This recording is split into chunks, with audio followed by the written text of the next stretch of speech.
Right, so hello and welcome back to Books and Things, and welcome to my December wrap-up. Today I'm going to be talking about all the books that I read during the month of December. Now, December was not a massively great reading month. I read 7 books, 2 of which I have already spoken about in my favourite books of 2016 because they were very good books. The rest of the books were kind of mostly mediocre, and 2 of them I had started before December and none of them were very long, so I didn't actually do that much reading during the month of December for various reasons and it being quite busy, etc. But I still do have some exciting books to talk to you about today, so yes, let's talk about the books I read in the month of December.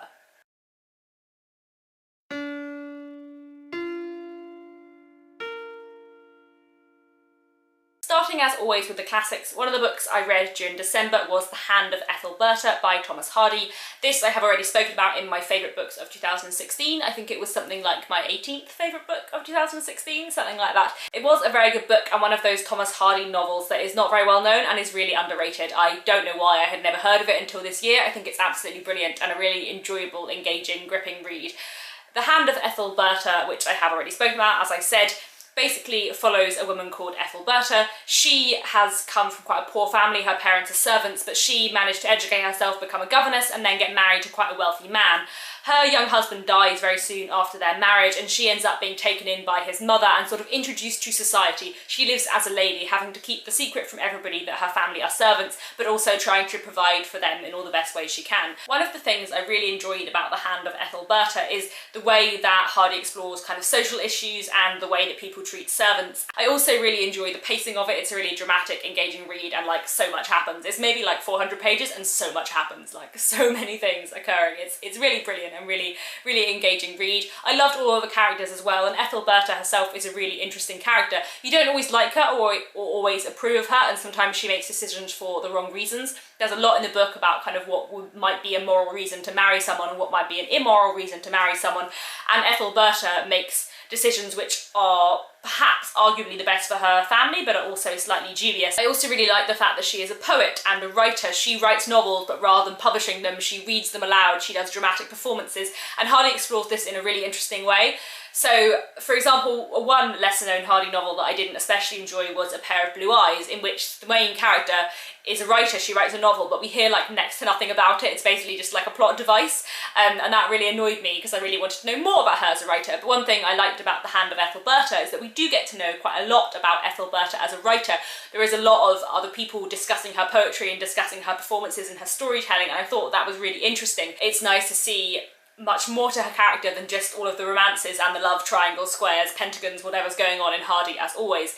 It's a really enjoyable book and I really recommend it, especially as it's one of those Hardy books that not many people know about, but I actually found it really engaging, really enjoyable and really moving, and I thought the characters are done very, very well. There is just a lot in The Hand of Ethelberta to really enjoy and I strongly recommend it. The other classic I read in December was The Man Who Was Thursday by G.K. Chesterton. I've been meaning to read something by G.K. Chesterton for ages and ages. I've read lots of his non-fiction and his essays because he wrote quite a lot of critical essays on Charles Dickens, but I hadn't actually read any of his fiction before and I was really meaning to. I enjoyed it, but it was very, very, very weird. It reminded me of a bit like Alice in Wonderland meets Sherlock Holmes. It's very, very odd and surreal and strange, but also quite enjoyable. It follows a man called Gabriel Smythe who is an undercover police officer posing as a poet who befriends a poet who is an anarchist and ends up infiltrating the kind of headquarters of the anarchists in London in order to try and get himself into this system to try and find out what's going on with all the anarchists. It's very funny, very dark, very witty, very silly. There's a lot of like funny disguises and strange mysteries and things that don't quite make sense. It does end up feeling very trippy and very just like a dream sequence, especially near the end. Like for the most part, it was silly and surreal and odd, but in a kind of way that was sort of logical, and then the last few chapters, I have no idea what happened. I have no idea what it was supposed to signify and I got very, very confused. So I did enjoy it. It was a fun reading experience, although an odd one, but I don't think I got that much out of it. On the one hand, bits of it feel like a nonsense novel, like you're not supposed to get stuff out of it, but there are other bits where I feel like G.K. Chesterton was trying to say something and I just really didn't understand what he was trying to say at all. So I quite enjoyed that, and I would be interested to read more by G.K. Chesterton in the future, but it was an odd one and not necessarily one of my favourite classics. But on to the contemporary novels that I read in the month of December. On audiobook this month I listened to Harry Potter and the Order of the Phoenix. In 2016 I was going through listening to on audiobook or rereading the Harry Potter series, and I'm hoping to reread the 6th and 7th in the beginning of this year. I've been really enjoying rereading them, and it's been a really fun, enjoyable experience. I remember that the Order of the Phoenix was never like one of my huge favourites. I think I always liked it more than the Goblet of Fire, which seems to be not the way that most people find it. Like, I think the Order of the Phoenix is a lot of people's least favourite, but actually I did really enjoy it, and it was nice to listen to it again and remember so many things I'd forgotten. Like, I'd forgotten a lot of this book. I like the way that Harry's relationship with Sirius and also his relationship with Dumbledore kind of changes and alters in this book, and I think those are presented really, really well. I also like so much more of the kind of grand plot of Harry Potter coming into it and seeing so many more things. It's quite dark, and Harry spends a lot of the time being really angry, which can get at times quite annoying. Like, I understand why Harry takes his frustration out sometimes on Ron and Hermione, but it does become a little bit grating at times in a like effective way. I think it's realistic, it just sometimes annoys me a little bit. But I do have to say that one thing I really love about Harry Potter is that for all the darkness and for all the drama and the strong emotions that happen in especially this book, it's where the series gets really, really dark. But at the same time, there is still a lot of humour and really enjoyable things. I have to say that I find Harry's relationship with Cho just hilarious because it's so awkward, and I'm not sure, like, some of it is also sad, but some of it is just so atrociously awkward that you have to feel a little bit sorry for Harry and his cluelessness. Regardless, it's a really enjoyable book, and I'm really looking forward to reading book 6 and book 7 in the first part of this year. Now, I also read Last Night in Montreal by Emily St. John Mandel, which again I've already spoken about in my top books of 2016. I think this was my third or fourth, I think this was my fourth favourite book of the year.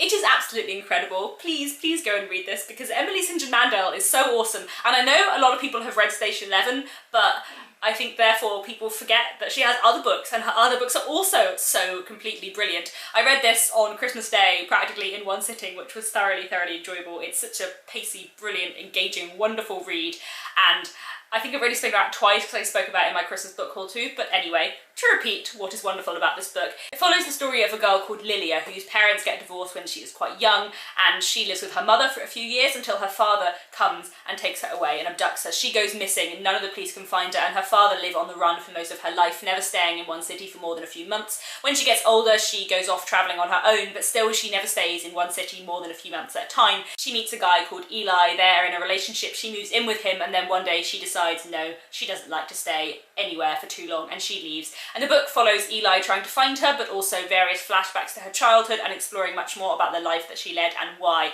It's just so brilliant, it's so engaging, it's so emotional, it's so powerful and clever and so beautifully written. She writes so wonderfully, her characters are so real, and every small detail is really, really thought about. Again, I think I mentioned this in my 2016 favourite books, but I like that all of the small things are dealt with in such attention. So Eli is a scholar, he's writing a thesis about languages that are dying, languages that are disappearing because no one is speaking them anymore, in the same way that Lilia keeps on disappearing. Like, everything is so clever and so well thought out, and that's what I really love about her work.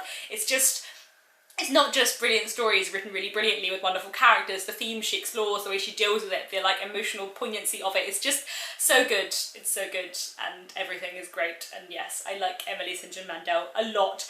This was my favourite book of the month, and it was absolutely wonderful, and yeah, what a highlight of the year. She's just amazing. I can't wait to read the only other book I have left by her to read, because she is a brilliant, brilliant author. This month I also read Midwinter Blood by Marcus Sedgwick. This was one of those books that I kind of picked up on a whim, not knowing anything about it, back in April, I think, of 2016. So I thought it was about time that I read it and got to it. And it was kind of middling. It was one of those books, like, I really enjoyed reading it, but I don't think I got that much out of it.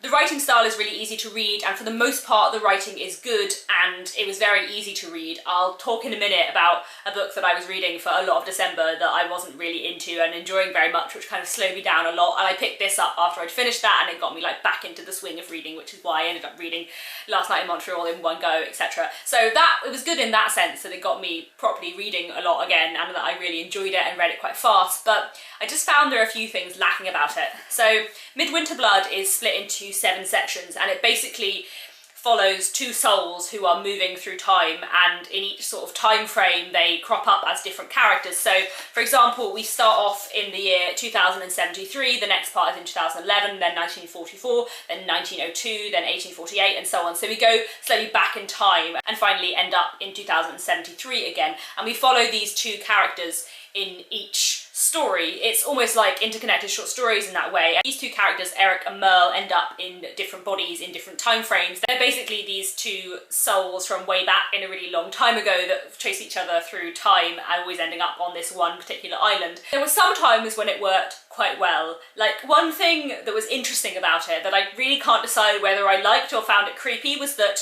in some of these stories, Eric and Merle end up as kind of lovers. In some of them, they end up as like parent and child. In some of them, they end up as like an old man and a young girl who have a friendship. And some they end up as brother and sister. So I kind of like that the love manifests in a different sort of love in each story, and that it explores lots of different kinds of love. But at the same time, it made it sometimes a bit creepy if they're supposed to be like the same soul, and sometimes they're siblings and sometimes they're lovers, and it was a bit odd. So I think I liked that, and I think it worked well. Like, for most of the part, it didn't feel creepy, but it was still slightly odd in that sense. I liked the historical element of it a lot, but I just felt that each chapter, each story could have been more fleshed out. I think the main thing I felt about this, which sounds really awful, but like, it reminded me of Cloud Atlas, but a lot less good. That's not to say it isn't an enjoyable book, that's not to say it isn't good, but it felt a lot like Cloud Atlas in its premise, but it was so much less brilliant than Cloud Atlas, like so much less brilliant. And that kind of, I couldn't help comparing it to Cloud Atlas because it has quite a similar central premise, which just meant that I couldn't love it as much because I love Cloud Atlas so much and this is just not as good.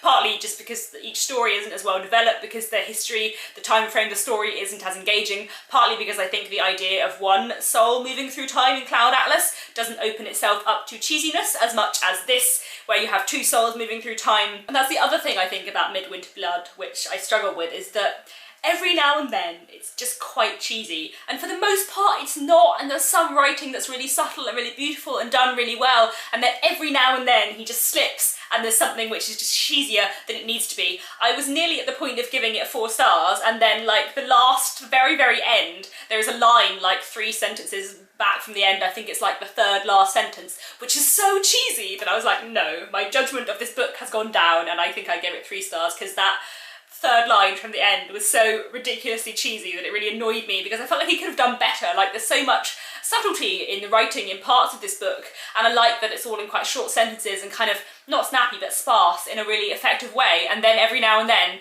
Cedric just writes something which is just unnecessarily cheesy and just kind of spoils it. So yes, I didn't love it that much. I thought there were some really good things and it had a lot of potential, but it just wasn't as good as Cloud Atlas. Finally, I read some sort of non-fiction books in the month of December. One of these was Winter, an anthology for the changing seasons, edited by Melissa Harrison, and this was the book that really slowed me down in December and was one of the reasons why I didn't read that much in the month, and why I had a big chunk in the middle of the month where I didn't finish any books, because I was reading this and it was taking me ages. I should have given up. I shouldn't have even bought it. I should have read the blurb more closely, and I should have not carried on reading it when I realised what it was. Basically, it was one of those things that I bought the book thinking it was a different thing than it was. I bought it in a bookshop where it was on like one of the main displays, so it wasn't clearly in like the fiction or non-fiction section, and it's an anthology, and when I see the word anthology, I think short stories. That's what my immediate reaction is. I think short stories. And I looked down the contents list at who the anthology entries were from, and I saw the names of a few novelists that I like and lots of poets that I like, and I thought it was an anthology of short stories and novel extracts and poetry about winter as a time and a season, and I thought I would really enjoy that. I realised once I started reading it that 80% of it was nature writing, and I don't really like nature writing. There were some extracts from novels and there was some poetry, but for the most part it was nature writing, non-fiction nature writing, which is not something I read much and not something I enjoy.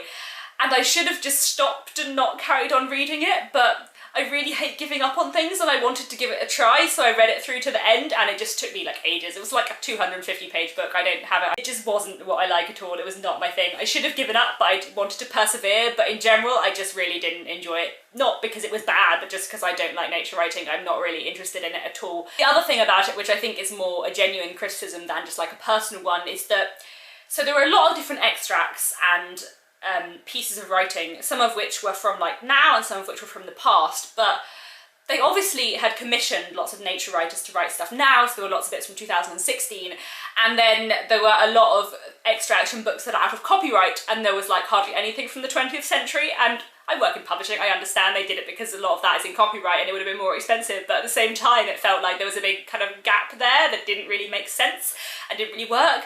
The other thing that really annoyed me is that each entry started on a new page, but it didn't tell you the name of the writer or the year it was written until the end of the entry, so you didn't know who it was by or when it was from until you got to the end unless you flicked forwards. And actually, especially for me, because I wasn't that interested in nature and my main interest was kind of the historical elements, I did like the sources that were quite old, because it was kind of a historical interest for me, but I had to keep on flicking forward to realise what it was that I was reading, and that kind of annoyed me. I think that was a weird way to set it out. Basically, I just shouldn't have bought it, and I shouldn't have continued reading it once I realised what it was, but I'm stubborn and so I carried on, and it's slightly spoiled by reading month. So yes, here is a good piece of advice, DNF stuff, it is worth it. The other non-fiction book I finished in the month of December was Shakespeare and the Victorians, which, if you have a good memory, you may remember that I started reading back in June.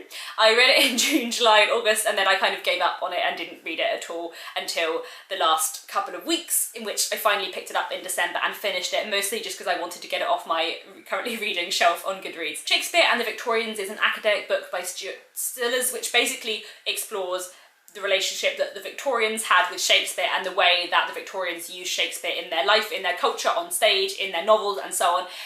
Content-wise, it was fascinating. Writing-wise, it was incredibly boring. I haven't read like a proper academic non-fiction book since I was at university, and when I was at university, like most students, because I was reading like, I don't know, 10 books, 10 academic texts for an essay, I would skim them, or I would read one chapter, or I would read the first sentence of every paragraph and read the relevant paragraphs to my essay. I haven't read very many academic books all the way through properly. There are a couple on Dickens that I read for my dissertation that I did read all the way through. For example, Holly Furnew's Queer Dickens. Fascinating book about queer theory on Dickens. Really, really interesting. Anyway, that is beside the point. Shakespeare and the Victorians was one of the first academic books I'd read in a really long time, and reading an academic book not for an essay and reading it all the way through is not that fun. So I found all of the content really interesting, and Stillers has a lot of fascinating things to say about the way that kind of the social and cultural role that Shakespeare played within Victorian society, but the writing was really dry, which is why it took me a really long time to read it. So in that sense, I'd say it's quite an interesting read if you're like writing an essay on drama in the Victorian period, for example, or on the influence of Shakespeare post Shakespeare's time, but it's not really a light, fun read, and I think I will continue in my non-fiction reading, my rare non-fiction reading, to mostly read books that are popular non-fiction rather than academic non-fiction, because some of it is just not that fun to read. Anyway, those are the books that I read during the month of December. A middling reading month, as you can see, with 2 absolutely brilliant books and a lot of kind of middling ones. Nonetheless, I'm enjoying my reading in January so far, so hopefully that will be a better reading month, even though I'm filming this on the 8th and I haven't yet finished a book yet, but well, we will see how this year of reading goes. I'm already behind on my Goodreads challenge, but anyway. Let me know down in the comments if you have read any of these books and what your favourite book of December was, and I'll be back very soon with another video.